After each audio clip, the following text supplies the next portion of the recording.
بسم الله الرحمن الرحيم. فأتوا بآبائنا إن كنتم صادقين. أهم خير أم قوم تبع والذين من قبلهم أهلكناهم إنهم كانوا مجرمين. وما خلقنا السماوات والأرض وما بينهما لاعبين. ما خلقناهما إلا بالحق ولكن أكثرهم لا يعلمون. إن يوم الفصل ميقاتهم أجمعين. يوم لا يغني مولا عن مولا شيئا ولا هم ينصرون إلا من رحم الله إنه هو العزيز الرحيم.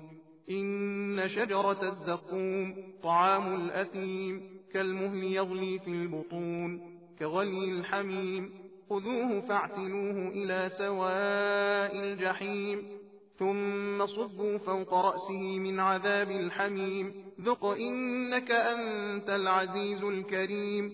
إن هذا ما كنتم به تمترون.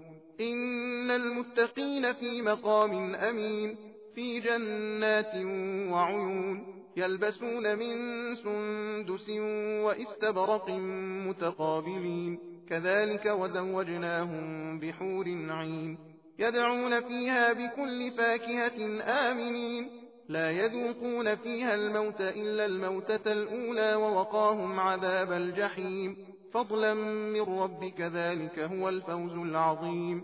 فإنما يسرناه بلسانك لعلهم يتذكرون فارتقب إنهم مرتقبون.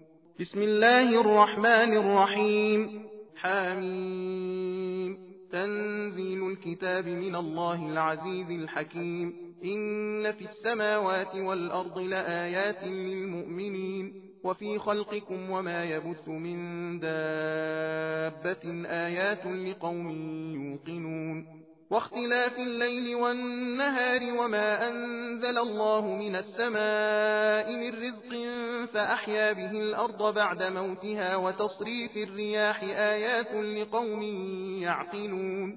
تلك آيات الله نتلوها عليك بالحق فبأي حديث بعد الله وآياته يؤمنون. ويل لكل أفاك أثيم يسمع آيات الله تتلى عليه ثم يصر مستكبرا كأن لم يسمعها فبشره بعذاب أليم. सबील कुरान हिदायत का रास्ता।